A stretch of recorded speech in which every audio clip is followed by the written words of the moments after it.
Olá, bom dia. Eu sou a Maria Cois e eu vou fazer a apresentação do meu trabalho, que é intitulado Avaliação da Contaminação Histórica do Manguezal da Foz do Rio Paraíba do Sul. Então vamos começar com uma breve introdução. O sedimento dos manguezais tem várias características que propiciam um acúmulo de matéria orgânica, como a anoxia do sedimento e a própria granulometria, são sedimentos finos, mas em paralelo a essa tendência a acumular matéria orgânica, tem também uma tendência a uma maior deposição e acúmulo de contaminantes, que podem ser transportados tanto pelo rio quanto pelo mar, porque os manguezais se encontram justamente nessa interface. Várias ferramentas geoquímicas são usadas para avaliar a matéria orgânica em um ambiente, e algumas também são usadas como marcadores antropogênicos, então analisando elas, a gente vê um pouco do impacto antrópico nesse local. A utilização de um testemunho datado vai possibilitar uma maior compreensão do histórico de contaminação desse ambiente. Então, os objetivos desse trabalho é avaliar o histórico da contaminação orgânica e a fonte da matéria orgânica no sedimento do manguezal da Foz do Rio Paraíba do Sul, que é no norte do estado do Rio de Janeiro. Eles vão fazer isso avaliando a presença e a concentração de diferentes marcadores moleculares, então vão ser os hidrocarbonetos alifáticos, os hidrocarbonetos policíclicos aromáticos, são os HPAs, e os esteróis fecais nas diferentes camadas do testemunho. Vamos também analisar as diferentes fontes da matéria orgânica com base na razão molar carbono e nitrogênio e também nos marcadores moleculares, e também determinar as possíveis fontes de contaminação orgânica desse sedimento ao longo do tempo. Agora, a área de estudo do local é a Foz do Rio Paraíba do Sul, então aqui em cima a gente consegue ver o rio como um todo e a bacia hidrográfica dele, mas dando um foco na foz dele, que está bem aqui, a gente está vendo a área de manguezal e o ponto vermelho é o ponto onde a gente coletou o testemunho. E agora falando um pouco sobre a metodologia,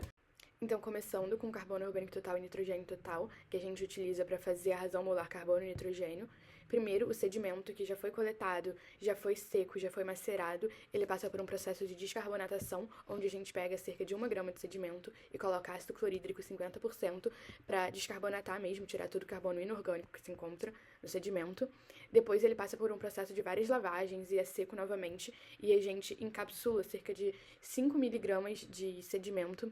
uma pequena cápsula de estanho, que depois é colocado no analisador elementar, que por um método de combustão a seco, ele vai falar a quantidade de carbono e nitrogênio que tem naquela amostra. A datação ela foi feita em outro laboratório, mas eles usam um método de espectrometria de gama de alta resolução que analisa as atividades dos radionuclídeos, principalmente do chumbo 210, e por vários modelos eles conseguem obter a taxa de sedimentação e o modelo de idade do testemunho, que depois vai ser analisado. O processo dos marcadores moleculares, para obter eles, a gente primeiro passa por um processo de extração do sedimento, para realmente retirar todos eles. Então, colocamos um método de extração no Soxhlet, onde fica 24 horas com 200 ml de clorometano, pingando e aquecendo, para realmente extrair todos os marcadores que se encontram no sedimento. Depois passa por um processo de evaporação, tem também uma troca de solvente, então o que estava em diclorometano fica em hexano, para a gente conseguir fazer o fracionamento em coluna. Então, a gente separa a F1 da F2 e F3, então os hidrocarbonetos alifáticos em uma fração, os HPAs em outra e os esteróis em outra. Depois, todos esses extratos, todas essas frações são injetadas nos seus respectivos equipamentos, que vão fazer essa análise qual e quantitativa dos marcadores moleculares.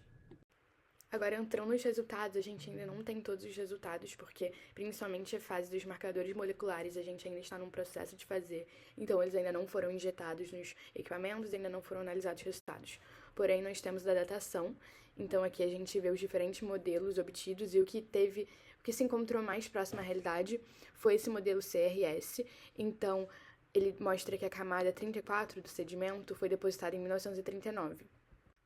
Agora, analisando os resultados do carbono orgânico total e nitrogênio total, e principalmente da razão molar carbono e nitrogênio, a gente consegue ver que essa razão ela variou entre 15,88 na camada 2,4 centímetros até 26,48 na camada 90,95. Razões molares carbono e nitrogênio entre 4 e 10 indicam uma matéria orgânica principalmente de origem marinha, então do fitoplâncton, e razões acima de 20 é uma matéria orgânica principalmente terrestre, como as árvores de mangue. A maior parte dos resultados estiveram acima de 20, então indicando essa maior